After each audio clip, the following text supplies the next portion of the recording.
네, 안녕하세요. 양의사의 금융구의 양영빈입니다. 네, 오늘 영상에서는 한 일주일 전에 끝났던 잭슨홀 미팅에 대한 얘기를 준비를 해보았습니다. 사실 우리나라에서 대체적으로 이 잭슨홀 미팅을 다룬 내용들은 대부분 보면은 테이퍼링이 어떻게 될 것인가, 그거에 집중을 해서 많이 봤었는데요. 이번 시간에는 그걸 좀 더 다른 각도에서 잭슨홀 미팅을 한번 살펴보는 시간을 갖도록 하려고 하는데요. 다 알다시피 테이퍼링이 바로 하지 않고 예전처럼 충분한 시간을 두고 하겠다, 시장을 실업률이라든지 고용률, 그다음에 인플레이션 이런 전반적으로 좀 검토한 뒤에 하겠다, 너무나 뻔한 답이 나왔었죠. 근데 그거는 사실 어떻게 보면은 이제는 별로 중요한 것 같지는 않아요.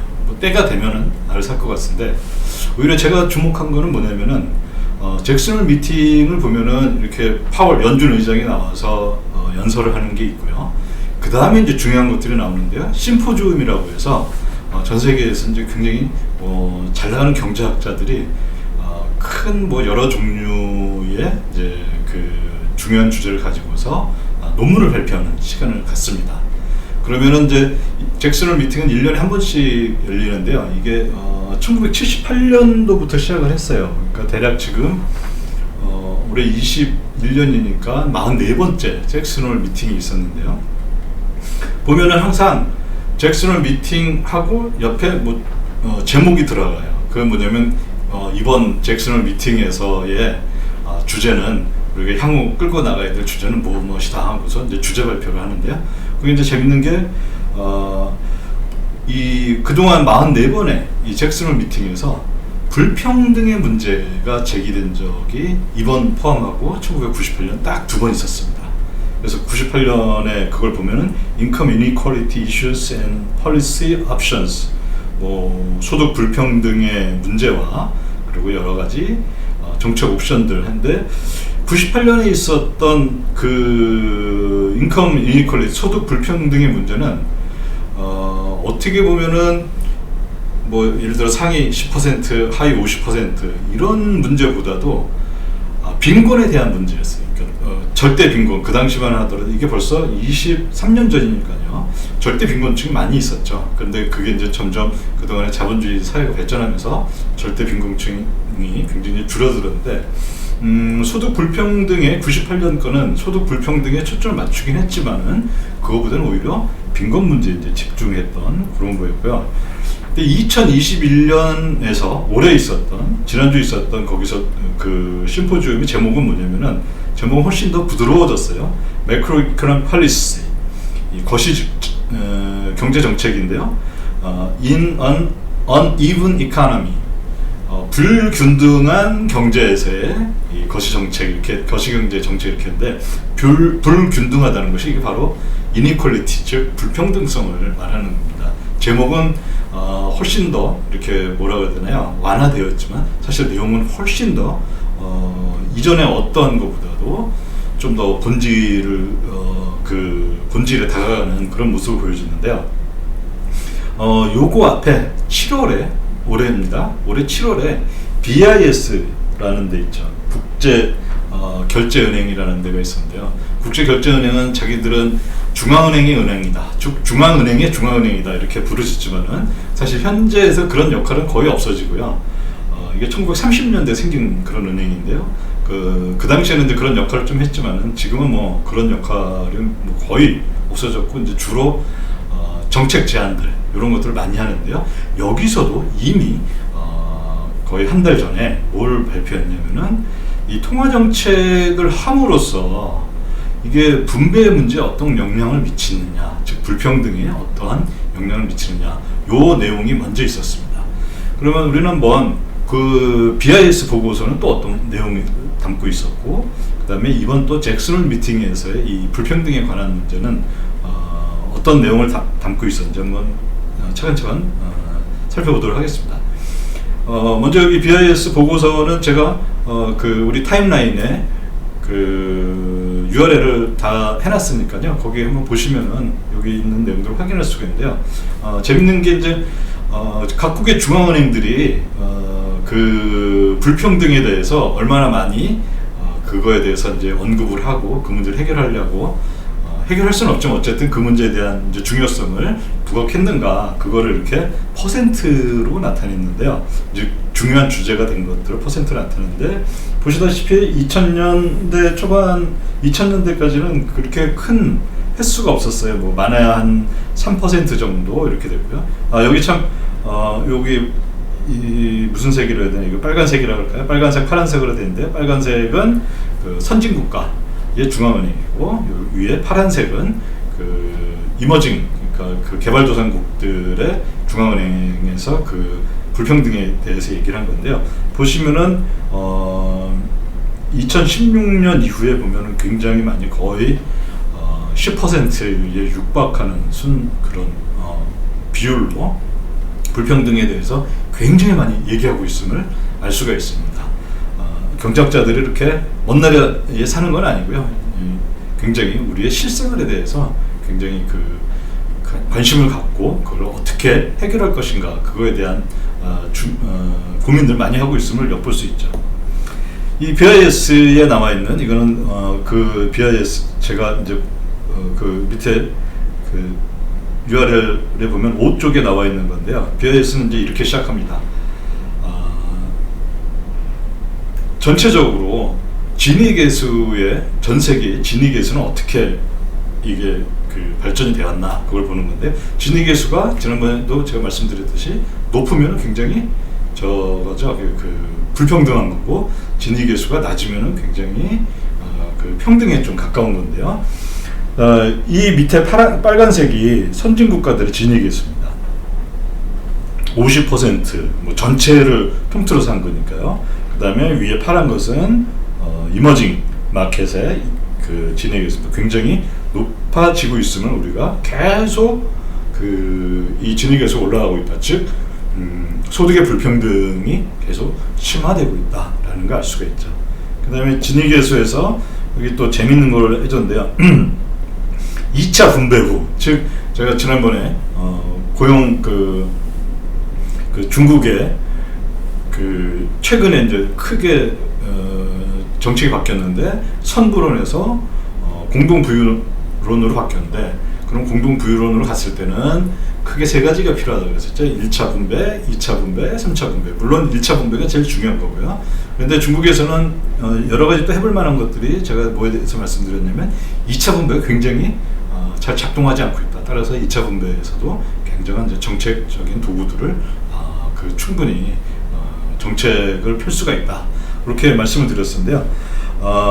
이 왼쪽이 선진국이고 오른쪽이 이머징 그 개발도상 국가들이에요. 보면은 1차에서는 뭐 이탈리아 같은 경우는 진위계에서 50%를 넘는 그런 거고 미국도 보면은 50%를 넘는데 2차 분배를 하고 나서 여기 파란색이거든요. 진위계수가 낮아지는 효과들을 우리가 쭉 볼 수가 있죠. 그래서 선진국가들은 1차 분배 이후에 2차 분배가 비교적 잘 작동을 하고 있음을 알 수가 있어요. 근데 여기서 알다시피 보면은 미국의 감소폭이 제일 작죠. 미국이 지금 현재 직면하고 있는 굉장히 큰 문제입니다. 자, 그 다음에 오른쪽에 보면은 이머징 국가들의 진위계수는 1차에서 2차로 갈 때 여기 ZA로 돼 있는 이 나라는 남아프리카 공화국입니다. 보면은 진위계수 어마어마하게 높죠. 예, 이건 뭐 거의 70%에 육박하는 그런 진위계수인데요. 이 진위계수 1차 분배가 끝나고 나서는 그래도 많이 좀 떨어지는 그런 걸 볼 수가 있습니다. 대표적인 나라, 제가 주목하는 나라 두 나라를 본다면은 인도하고 중국입니다.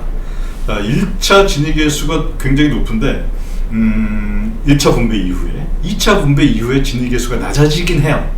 그렇지만 그 낮아지는 폭이 굉장히 작죠. 이 얘기는 뭐냐면은 인도나 중국의 경우에는 이 진위계 2차 분배를 통해서 이 소득 불평등을 완화할 그 여지가 굉장히 많이 남아있다. 이런 거 뭐 다시 한번 우리가 자료로부터 확인할 수가 있습니다. 어쨌든 BIS 보고서에서는 이런 것들을 가지고서 이제 결론을 내는데요. 결국 BIS는 중앙은행을 대상으로 어떤 정책 제안을 하고 좋은 정책을 내오고 하는 그런 집단인데요. 화폐 정책의 유용성에 대해서 뭐 담담하게 얘기를 하는데요. 일단 구조적인 경제 불평등은 화폐 정책으로는 해결할 수가 없다. 이건 뭐 너무나 당연한 거죠. 그런데 불평등이 심화되는 것을 화폐 정책으로 좀 완화할 수가 있다. 뭐 그런 얘기를 합니다. 즉 이건 뭐냐면은 불평등 그 아래층 그 빈곤층이 제일 큰 그 타격을 받을 때는 인플레이션이 커지거나 또는 이자율이 굉장히 높아지거나 할 때죠. 그러면 화폐 정책을 통해서 그 불평등이 심화되는 것을 조금 완화할 수 있다. 뭐 그런 거고요. 결국에 제안은 전체적이면서도 거시 건전성을 담보할 수 있는 금융 안정성이 필요하다. 뭐 이거는 이제 중앙은행이 할 수 있는 몫이죠. 그렇지만 어떤 그 화폐 그 재정 정책이라든지 또는 세금이라든지 세금 정책이라든지 이런 것들은 그 행정부의 일인 거죠. 중앙은행이 할 일은 아닌 거죠. 이렇게 BIS 보고서를 잠깐 보면은 굉장히 뭐라 해야 되나요? 소득 불평등이 가져오는 그 영향에 대해서 굉장한 여기도 그 고민을 하고 있고, 그러면 또 중앙은행이 어떤 일을 해야 될 것인가에 대한 얘기도 이렇게 준비를 하고 있는 것을 볼 수가 있습니다.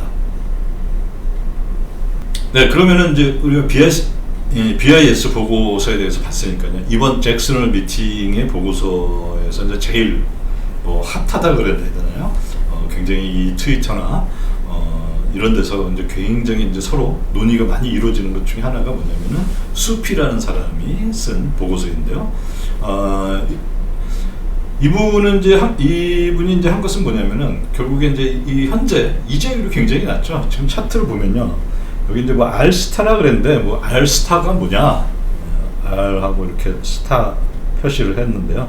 뭐 이게 자연 이자율 이 정도로 생각하시면 됩니다. 그러니까 인플레이션을 유발하지도 않고 불경기를 유발하지도 않는 자연 이자율인데, 그 이자율을 이제 측정을 해 보니까 60년대부터 이렇게 쭉 70년대 올라갔다가 점점점 이렇게 하락하는 양상이 있더라. 이거를 이제 이건 뭐 이제 이런 이제 사실은 이제 뭐 주어진 사실이니까요. 그러면 이 이자율이 떨어지는 원인은 뭐냐? 그러면 뭐 너무나 당연하죠. 보통 우리가 거시경제에서 이자율을 얘기할 때 저축이 있고 투자가 있는데,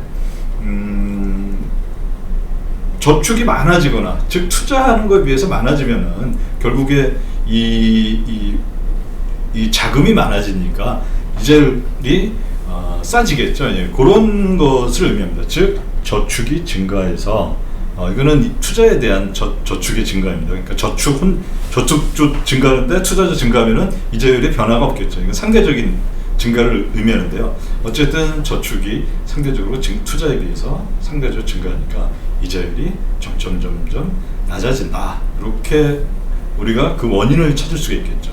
그러면 여기서 이제 한 발자국 더 나아가야 되겠죠. 저축은 왜 증가하는가? 수피는 그것에 대해서 크게 두 가지 이야기를 합니다. 하나는 이 저축이 증가하는 것을 바라보는 관점이 두 가지가 있는데, 하나는 고령화가 이자율을 낮추게 하는 주범이다, 주 요소다, 이렇게 바라보는 게 있고요. 수피는 아니다, 고령화보다도 불평등, 소득 불평등이 이자율에 영향이 더 큰 영향을 준다, 이렇게 주장합니다. 참고로 고령화 또는 인구 구조의 변화, 이것은 최근 이전까지 전체적인 낮은 이자율 또는 높은 이 저축 증가를 설명하는 대표적인 이론이었어요. 그런데 이게 이번에는 드디어 고령화가 아니라 불평등이다. 이거는 어떻게 보면은 잭슨홀 전 세계 중앙은행장들이 모인 데에서 이런 얘기를 했다는 것은 굉장히 좀 의미가 있다고 볼 수가 있습니다. 이 이전까지는 이 경제학계에서 대표적인 이론은 고령화다, 고령화가 이자율을 낮추는 주범이다, 이렇게 얘기를 해왔었는데요. 고령화가 이자율을 낮추는 그 이유로는요, 그 논리적 그 근거는 어떻게 됐냐면요. 고령화 또는 인구 증가가 점점 뭐 예를 들어 예전에는 뭐 5% 인구가 늘어났다가 3%로 늘다가 뭐 2% 이렇게 인구 증가율이 점점 떨어지는 이 현상이 곧 뭐하고 일치하냐면은 고령화하고 일치하죠. 현대 또 의학 발전이 아주 뭐 급속한 의학 발전이 있으면서 새로운 후손의 탄생이 줄어든다면은 당연히 이거는 고령화로 가는데요. 이런 낮은 인구 증가율이 떨어지면서 뭐냐면은 그 이전에는 예를 들어 인구 증가율이 뭐 5% 이렇게 계속 늘어나는 경제였다면은 그 경제를 먹여 살리기 위해서는 당연히 투자를 더 해야 되겠죠. 그 최소한 현재 상태를 유지하려면 투자를 더 해야 되는데 이게 인구 증가가 점점 떨어지니까 투자도 감소한다. 뭐 이런 얘기입니다. 그럼 투자가 감소했다는 것은 상대적인 저축이 늘어났다는 거죠. 그래서 저축이 늘어나면서 그 자금은 풍부해지니까 이자율이 떨어졌다. 이렇게 얘기를 합니다.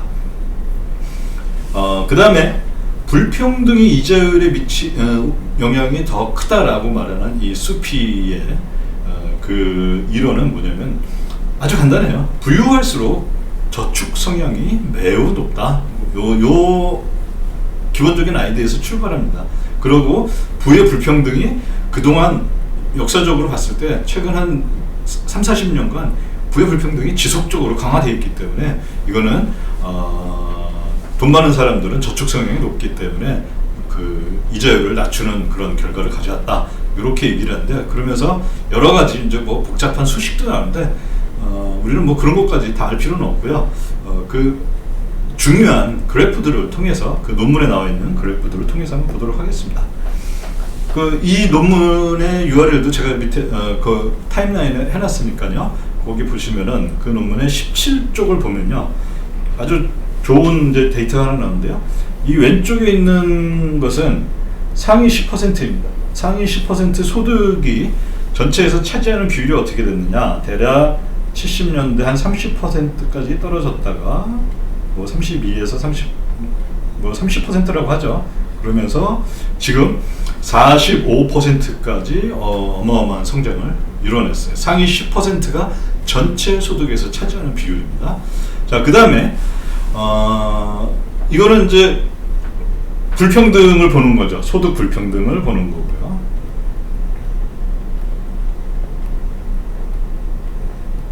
소득 불평등을 보는 건데 인구 구조의 변화에 의해서 그 나이 많은 사람들의 소득이 많아지고 그 사람들은 소비를 안 하고 뭐 그런 게 생겼나 하고 이제 딱 보니까요.